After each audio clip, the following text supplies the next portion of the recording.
नमस्कार। आज हम अ, कॉर्माक मैकार्थी के पुलित्जर पुरस्कार विजेता उपन्यास द रोड पर बात करने वाले हैं। हाँ, ये 2006 की किताब है।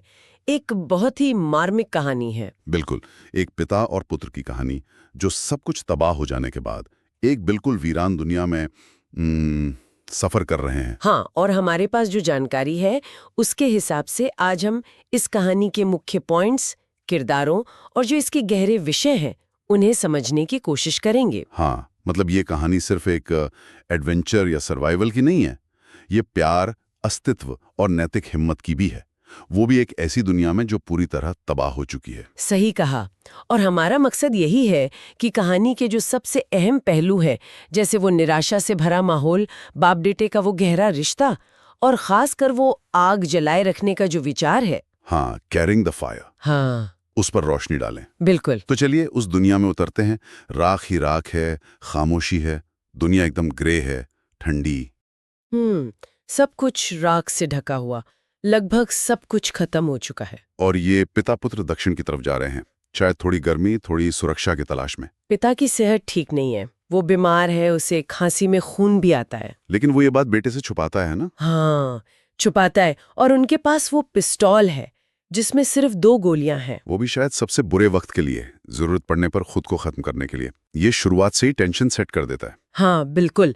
और मैकार्थी का जो लिखने का अंदाज है, छोटे छोटे वाक्य, कम कॉमा, ऐसा लगता है जैसे दुनिया के साथ भाषा भी टूट गई है। सही, वो अंदाज उस वीरानेपन और उस अर्जेंसी को और गहरा कर देता है।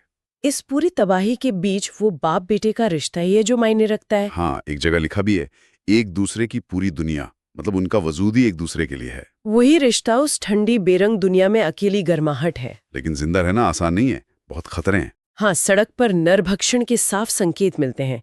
जले हुए इंसानी जिस्म बहुत भयानक है। और एक मोड़ तब आता है जब पिता को अपने बेटे की रक्षा के लिए एक आदमी को मारना पड़ता है। वो घटना लड़के को मतलब अंदर तक हिला देती है। हाँ, और यहीं से वो नैतिक तनाव शुरू होता है।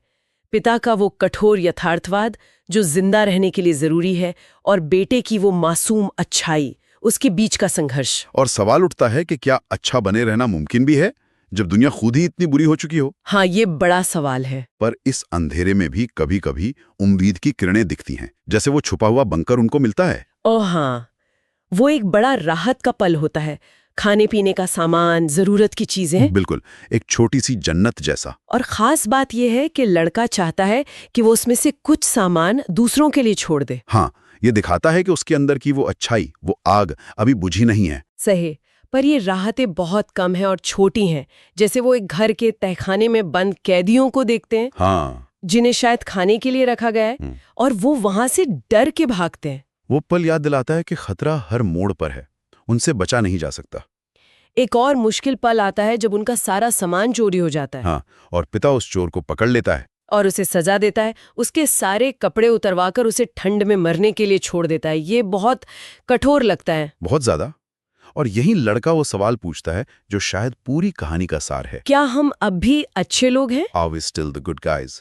हाँ, ये पिता की जो कठोरता है, जो शायद जरूरत बन गई है, और बेटे की जो अटूट नैतिकता है, उसके बीच की बढ़ती खाई को दिखाता है। पिता दुनिया की सच्चाई देख रहा है और बेटा उस सच्चाई के बावजूद अच्छाई को पकड़े रखना चाहता है। बिल्कुल। और जैसे जैसे पिता की हालत बिगड़ती है, वो बेटे को बार बार याद दिलाता है कि उन्हें आग जलाए रखनी है।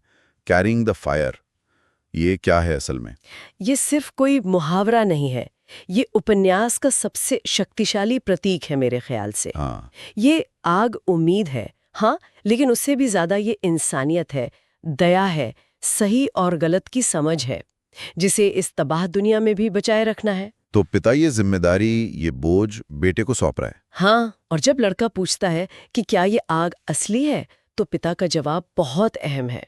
वो कहता है, हाँ, ये तुम्हारे अंदर है, ये हमेशा से वहां थी। मतलब लड़का ही कहानी का नैतिक केंद्र है। बिल्कुल, वही उस आग को आगे ले जाएगा। आखिरकार पिता की मौत हो जाती है शांति से। हाँ, और लड़का अकेला रह जाता है। कुछ दिनों बाद एक अजनबी आदमी उससे मिलता है, जिसके साथ उसका अपना परिवार भी है, पत्नी, 2 बच्चे। और वो लड़के को अपने साथ चलने का न्योता देता है। और लड़का मान जाता है। ये अंत एक उम्मीद की किरण जैसा लगता है कि शायद वो आग सच में आगे बढ़ सकती है। एक समुदाय मिल गया। हाँ, लेकिन क्या ये सच में एक सुखद अंत है या बस एक और मुश्किल सफर की शुरुआत? वही बात है, मैकार्थी से आसान नहीं बनाते। वो जो बाप बेटे का रिश्ता था, एक दूसरे की पूरी दुनिया, वो तो खत्म हो गया। अब लड़के को नए लोगों के साथ जीना सीखना होगा। उपन्यास का जो आखिरी पारा है वो भी बहुत खूबसूरत है, लेकिन उदास कर देने वाला। हाँ, उसमें उन पहाड़ी झरनों का जिक्र है जहाँ कभी ट्राउट मछलियां तैरती थीं। एक खोई हुई खूबसूरत दुनिया की याद। बिल्कुल, जैसे उस प्राकृतिक दुनिया के लिए एक शोक गीत हो जो आप खो चुकी है। सही कहा।